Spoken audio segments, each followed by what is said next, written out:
Juicio por asesinato. Charles Dickens.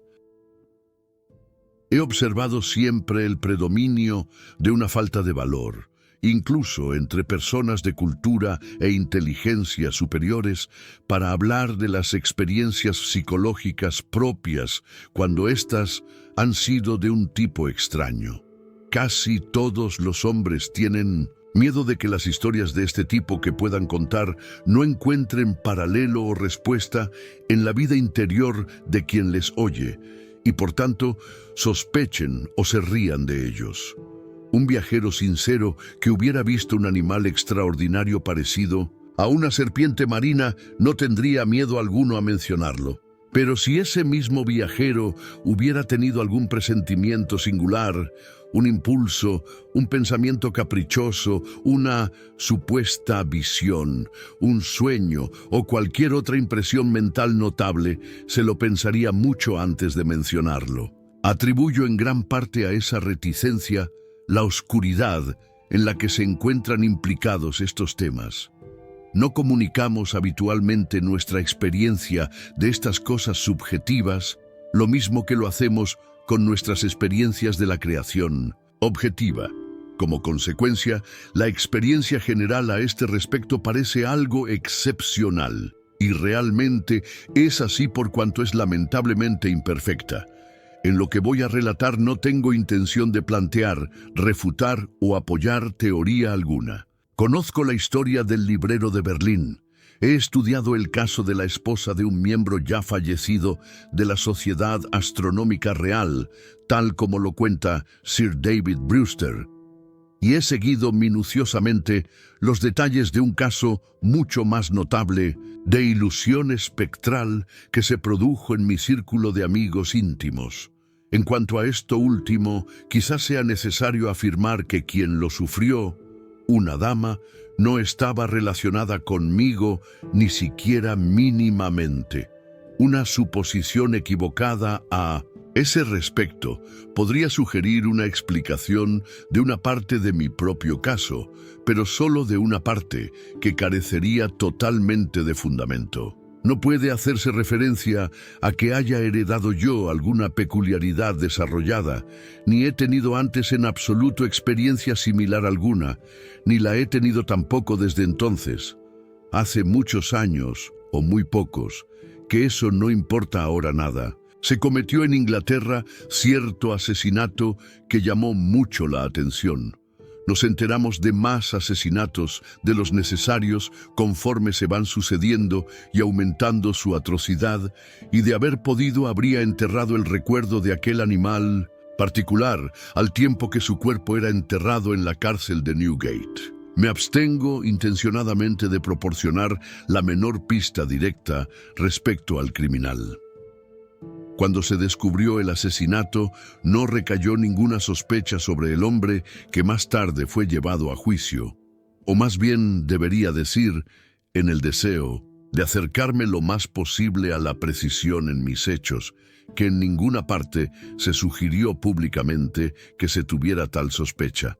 Como en aquel momento no se hizo referencia alguna a él en los periódicos, evidentemente era imposible que se incluyera en ellos alguna descripción del asesino. Resulta esencial que se tenga en cuenta este hecho.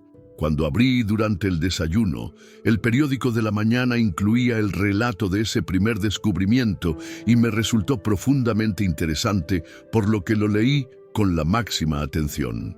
Lo leí 2 veces, sino 3. El descubrimiento se había hecho en un dormitorio y cuando dejé el periódico tuve un destello. Un impulso, en realidad no sé cómo llamarlo, pues no encuentro palabra alguna que lo describa satisfactoriamente, en el que me pareció ver que ese dormitorio pasaba a través de mi habitación, como si un cuadro, por imposible que parezca, hubiera sido pintado sobre la corriente de un río. Aunque cruzó mi habitación de una manera casi instantánea, resultaba perfectamente claro. Tan claro que observé perfectamente, con una sensación de alivio, que el cadáver no estaba en la cama. Donde tuve esta curiosa sensación no fue en un lugar romántico, sino en mis habitaciones de Piccadilly, muy cerca de la esquina de St. James Street, para mí fue algo totalmente nuevo. En ese momento, me encontraba sentado en mi butaca y la sensación se acompañó de un peculiar estremecimiento que cambió aquella de sitio. Aunque hay que tener en cuenta que la butaca podía moverse fácilmente sobre unas ruedecillas. Me dirigí a una de las ventanas. La habitación situada en el segundo piso tenía 2 ventanas para descansar la vista viendo el movimiento de Piccadilly. Era una hermosa mañana otoñal y la calle estaba alegre y centelleante. Soplaba el viento. Al mirar hacia afuera, observé que el viento sacaba del parque una buena cantidad de hojas caídas, que una ráfaga arrastró y formó con ellas una columna espiral. Cuando la columna cayó y se dispersaron las hojas, vi a 2 hombres al otro lado del camino, que iban desde el oeste hacia el este. Uno iba detrás del otro. El primero se volvía a menudo para mirar por encima del hombro. El segundo le seguía a una distancia de unos 30 pasos, con la mano derecha levantada amenazadoramente. Atrajo primero mi atención la singularidad y fijeza del gesto amenazador en un lugar tan público. Y después, la circunstancia notable de que nadie le prestara atención. Ambos hombres seguían su camino entre los otros viandantes con una suavidad que no resultaba coherente ni siquiera con la acción de caminar sobre una acera, y que yo pudiera ver ni una sola persona les cedía el paso, les tocaba o les miraba. Al pasar ante mi ventana, ambos miraron hacia arriba, hacia mí. Contemplé los 2 rostros con gran claridad y supe que sería capaz de reconocerlos en cualquier lugar. Y no es que observara conscientemente algo que fuera muy notable en alguna de sus caras, salvo que el hombre que iba el primero tenía una apariencia inusualmente humilde, y el rostro del hombre que le seguía tenía el color de cera sucia. Soy soltero, y mi ayuda de cámara y su esposa constituyen todo el servicio. Trabajo en una sucursal bancaria y ojalá que mis deberes como jefe de departamento fueran tan escasos como popularmente se supone. Ese otoño me obligaron a permanecer en la ciudad cuando yo necesitaba un cambio. No estaba enfermo, pero tampoco me sentía muy bien. Al lector le corresponde extraer las consecuencias que parezcan razonables del hecho de que me sentía fatigado. La vida monótona me producía una sensación depresiva y estaba ligeramente dispéptico. Mi doctor, un hombre de fama, me aseguró que mi estado de salud en aquella época no justificaba una descripción más poderosa. Y cito lo que él mismo me describió por escrito cuando se lo solicité. Conforme las circunstancias del asesinato fueron revelándose gradualmente y atrayendo cada vez más poderosamente la atención del público, las aparté de mi propia atención, enterándome de ellas lo menos posible en medio de la excitación, en general, pero sabía que se había dictado un veredicto de homicidio voluntario contra el supuesto asesino y que había sido conducido a Newgate hasta el juicio. Sabía también que su juicio se había pospuesto hasta una de las sesiones del Tribunal Criminal Central, basándose en prejuicios generales y en la falta de tiempo para la preparación de la defensa. Pude también saber, aunque no lo creo, en qué momento se celebrarían las sesiones del juicio pospuesto. Mi sala de estar, el dormitorio y el vestidor están todos en el mismo piso. Con el vestidor solo hay comunicación a través del dormitorio. La verdad es que en él hay una puerta que en otro tiempo comunicaba con la escalera, pero desde hacía años una parte de las tuberías de mi baño pasaba por ella. En ese mismo período, y como parte del mismo arreglo, la puerta había sido claveteada y recubierta de lienzo. Una noche me encontraba de pie en mi dormitorio a una hora tardía, dando unas instrucciones a mi criado antes de que éste se acostara. Me encontraba de cara a la única puerta disponible de comunicación con el vestidor, que estaba cerrada. Mi criado le daba la espalda a esa puerta. Mientras le estaba hablando, vi que se abría y que un hombre miraba hacia el interior, haciéndome señas en una actitud de ansiedad y misterio. Era el mismo hombre que iba en segundo lugar por Piccadilly y cuyo rostro tenía el color de cera sucia. Tras hacerme señas, retrocedió y cerró la puerta. Sin mayor retraso que el necesario para cruzar el dormitorio, abrí la puerta del vestidor y miré en el interior. Llevaba ya una vela encendida en la mano. No tuve ninguna expectativa interior de que fuera a ver a esa persona en el vestidor, y no la vi allí. Dándome cuenta de que mi criado parecía sorprendido, me volví hacia él y le dije: «Derrick, pensará que conservo el sentido si le digo que creí ver un...». Mientras estaba allí, le puse una mano sobre el pecho y con un sobresalto repentino se puso él a temblar violentamente y contestó: «Oh, señor, claro que sí, señor. Un cadáver haciéndole señas. Estoy convencido de que John Derrick, mi criado fiel durante más de 20 años, no tuvo la menor impresión de haber visto esa aparición hasta que le toqué.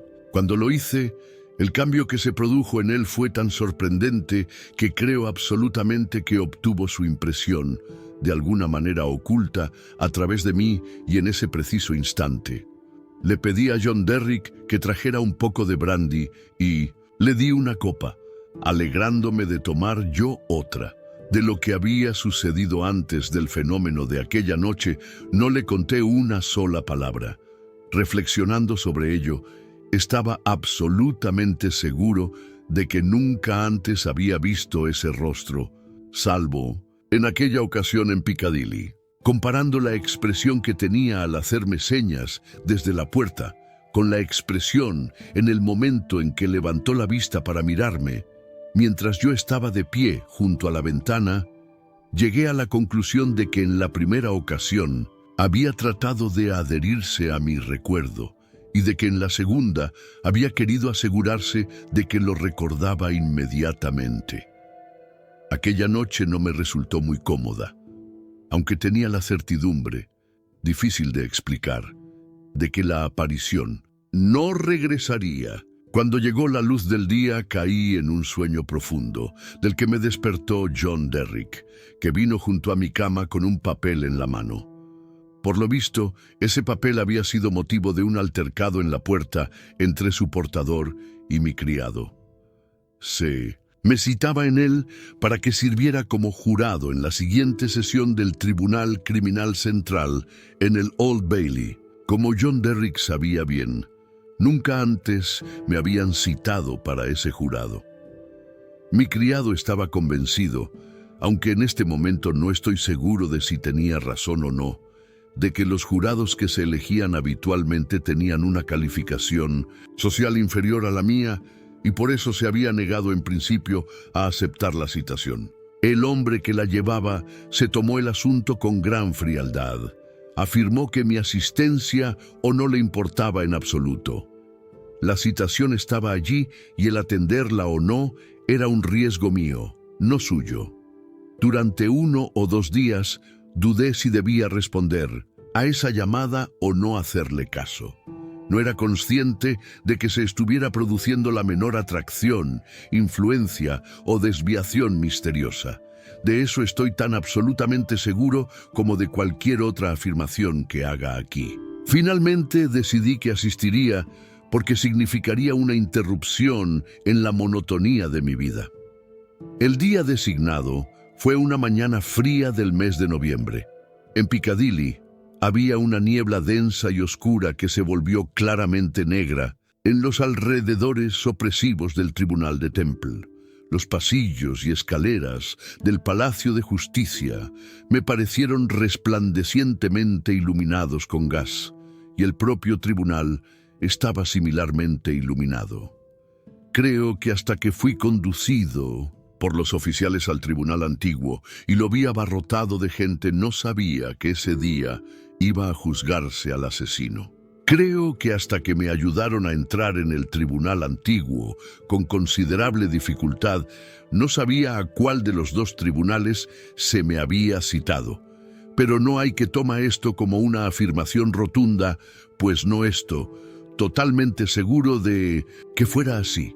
Tomé asiento en el lugar designado para que aguardaran los jurados y miré a mi alrededor en el tribunal lo mejor que pude a través de la espesa nube de niebla y alientos. Observé un vapor negro que colgaba como una cortina lóbrega por la parte exterior de los grandes ventanales.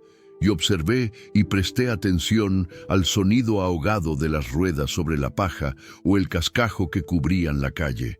Presté también atención al murmullo de las personas que allí se reunían y que traspasaba de vez en cuando un silbido agudo, o un saludo, o una canción más fuertes que el resto. Poco después entraron los jueces, que eran 2, y tomaron asiento. El zumbido del tribunal decayó mucho.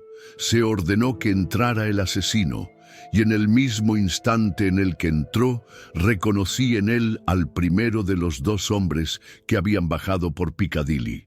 Si en ese momento hubieran pronunciado un nombre, dudo que hubiera sido capaz de responder de forma audible. Pero lo pronunciaron en 6º o 8º lugar, y para entonces fui capaz de decir presente. Y ahora preste atención el lector. Cuando me dirigí hacia mi asiento de jurado, el prisionero, que había estado mirándolo todo atentamente, pero sin dar signo alguno de preocupación, se agitó violentamente y llamó por señas a su abogado. El deseo de prisionero de recusarme resultaba tan manifiesto que produjo una pausa durante la cual el abogado, apoyando una mano en el banquillo de los acusados, habló en susurros con su cliente mientras sacudía la cabeza. Más tarde, aquel caballero me dijo que las primeras palabras aterradas que le dijo el prisionero fueron: sea como sea, recuse a ese hombre. Pero como no le daba razón alguna para ello, y admitió que ni siquiera conocía mi nombre hasta que lo pronunciaron en voz alta y yo me presenté, no lo hizo.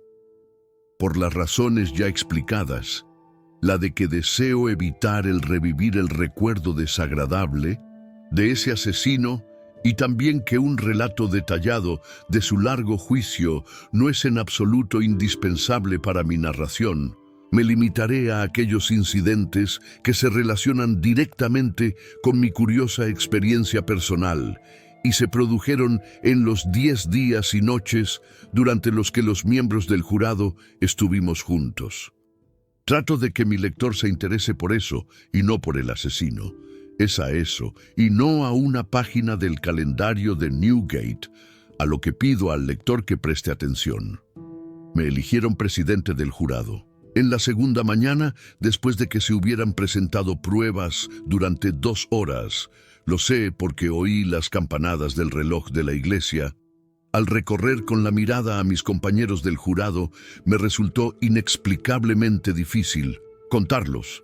Lo hice así varias veces, pero siempre con la misma dificultad.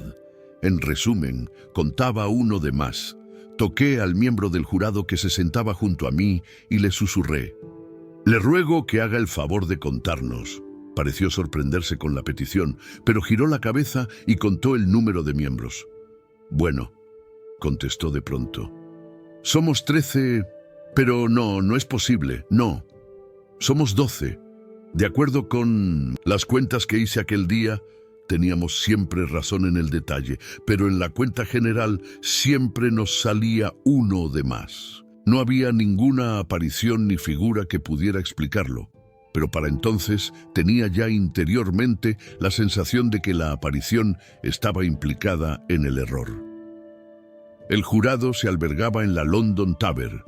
Dormíamos todos en una sala amplia sobre mesas separadas, y estábamos constantemente a cargo bajo la vigilancia del oficial que había jurado mantenernos a salvo.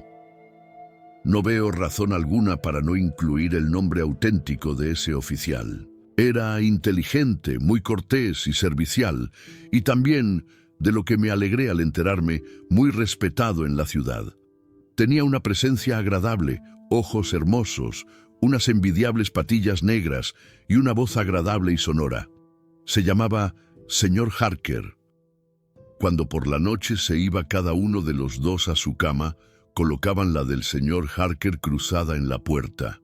En la noche del segundo día, como no me apetecía acostarme y vi al señor Harker sentido en su cama, me acerqué y me senté junto a él, ofreciéndole un pellizco de rapé. En cuanto la mano del señor Harker tocó la mía al coger el rapé de la caja, sacudió un estremecimiento peculiar y pregunté: ¿quién es ese? Miré la habitación siguiendo la dirección de los ojos del señor Harker y vi de nuevo la figura que esperaba, al segundo de los dos hombres que habían bajado por Piccadilly. Me levanté y avancé unos pasos. Después me detuve y, dándome la vuelta, miré al señor Harker. Parecía despreocupado.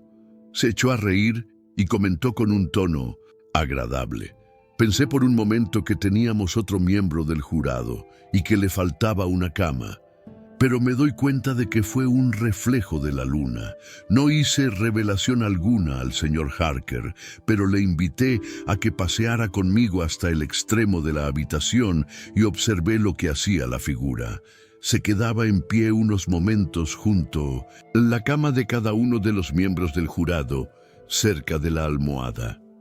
Se colocaba siempre al lado derecho de la cama y siempre también cruzaba hasta la cama siguiente, pasando por los pies. Por la acción de su cabeza, parecía que simplemente se quedaba mirando pensativamente a cada uno de los jurados acostados.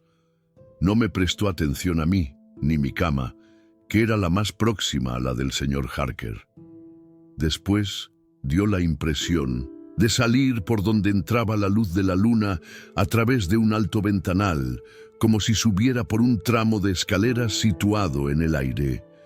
A la mañana siguiente, durante el desayuno, descubrimos que todos los presentes, salvo el señor Harker y yo, habían soñado la noche anterior con el hombre asesinado.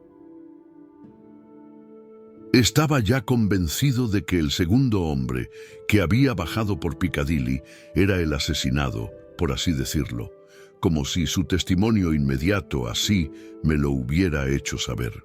Pero aún así, aquello sucedía de una manera para la que yo no me encontraba preparado. Durante el quinto día del juicio, cuando el fiscal estaba terminando su caso, presentó una miniatura del asesinado que faltaba en su dormitorio cuando se descubrió el hecho y que después fue encontrada en un lugar oculto en el que el asesino había sido visto cavando en el suelo. Tras ser identificada por el testigo, la presentaron al tribunal y luego la pasaron al jurado para que éste la inspeccionara. Mientras un oficial vestido con una túnica negra se dirigía con la miniatura hacia mí, la figura del segundo hombre que había bajado impetuosamente por Piccadilly surgió de la multitud.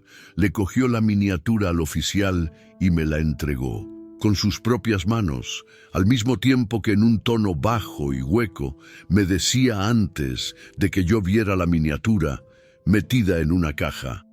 Entonces yo era más joven, y la sangre no faltaba en mi rostro. Después se interpuso entre mí y el jurado, al que yo entregué la miniatura, y entre este y el siguiente, y así entre todos, hasta que la miniatura volvió a mí. Sin embargo, ninguno de los miembros del jurado lo detectó.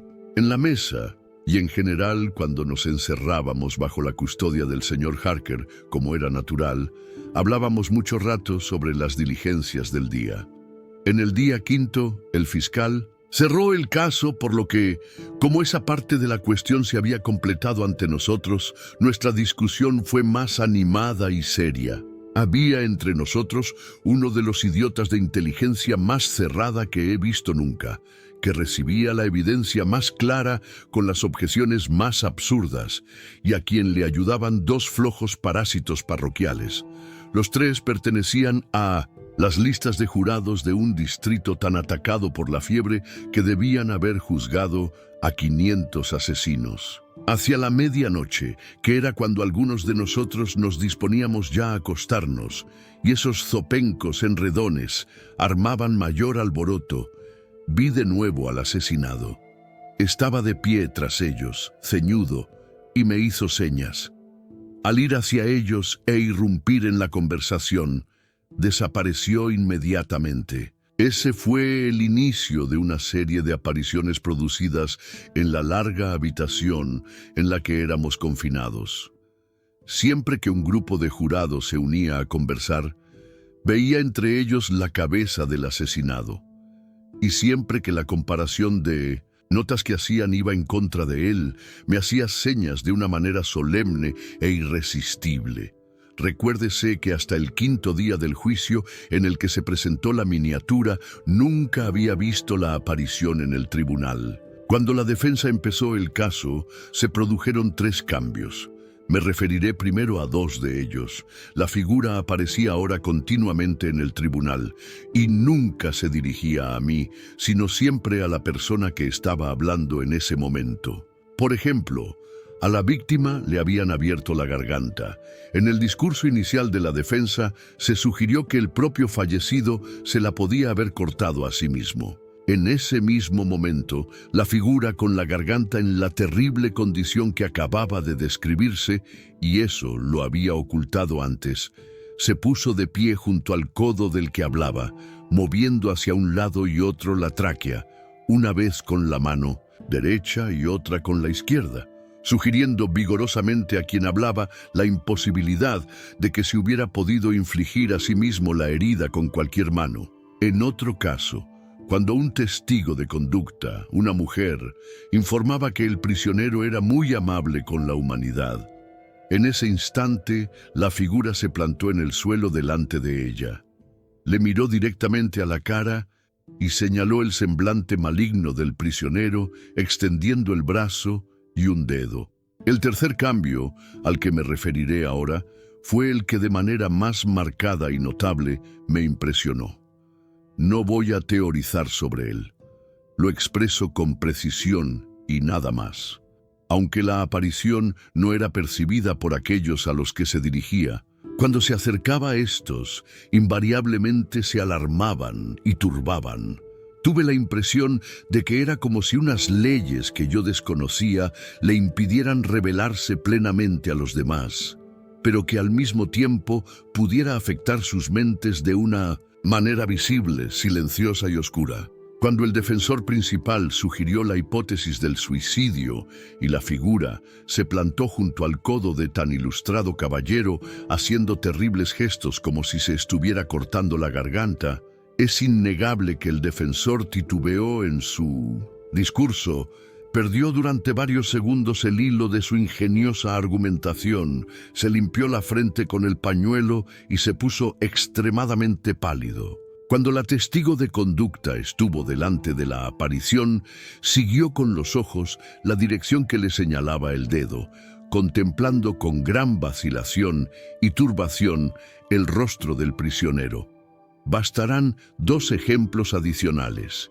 En el 8.º día del juicio, tras una pausa que se hacía siempre a primera hora de la tarde para descansar y refrescarnos unos minutos, regresé a la sala del juicio con los demás miembros del jurado poco antes de que entraran los jueces. Encontrándome de pie en la zona que nos estaba destinada y mirando a mi alrededor, pensé que la figura no estaba allí, hasta que elevé mis ojos a la galería y la vi inclinada hacia adelante sobre una mujer de apariencia muy decente, como si tratara de asegurarse de si los jueces habían ocupado o no sus asientos. Inmediatamente después, la mujer lanzó un grito, se desmayó y tuvieron que sacarla.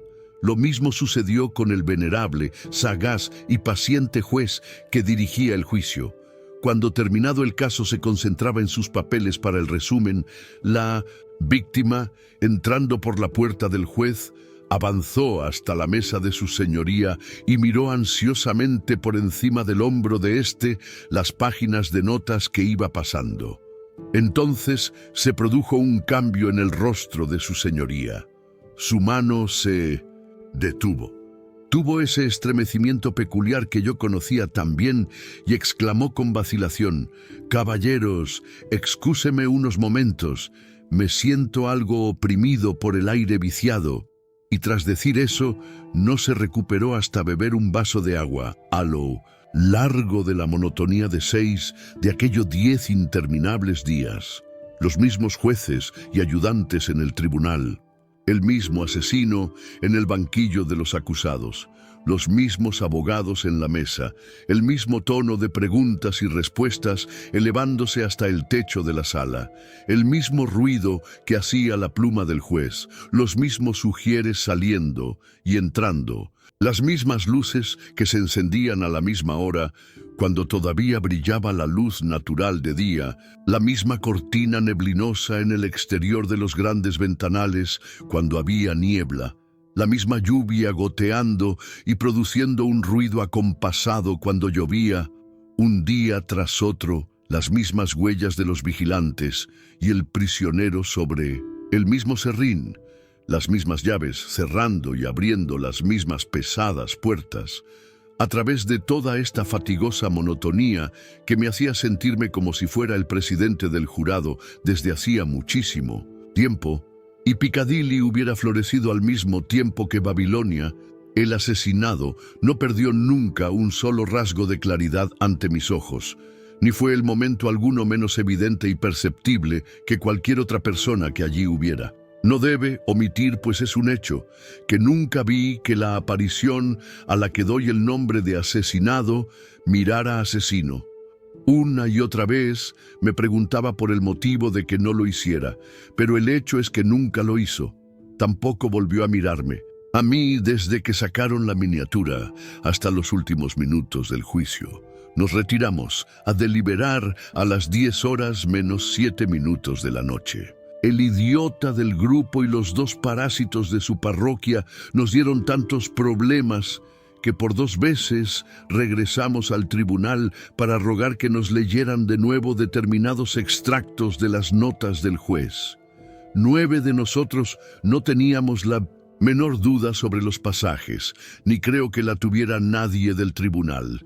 Sin embargo, el triunvirato de zopencos no tenía otro propósito que el de la obstrucción, y discutían por cualquier motivo. Al final, prevaleció nuestra opinión, y el jurado volvió a entrar en la sala a las 10:12 minutos. El asesinado estaba en ese momento en pie, directamente enfrente del jurado, al otro lado de la sala. Cuando ocupé mi lugar, posó sus ojos en mí con la mayor atención, pareció satisfecho y lentamente agitó un enorme velo gris que por primera vez llevaba sobre el brazo, sobre la cabeza y sobre toda su figura. Cuando pronuncié el veredicto, culpable, desapareció el velo y con él todo lo que cubría, quedando vacío ese espacio. Cuando el juez preguntó al asesino, según la costumbre, si tenía algo que añadir antes de que se dictara la sentencia de muerte, pronunció vagamente algo que en los titulares de los periódicos del día siguiente fue descrito como unas palabras audibles a medias, incoherentes y vagas, en las que creyó entenderse que se quejaba de no haber tenido un juicio justo porque el presidente del jurado estaba predispuesto contra él.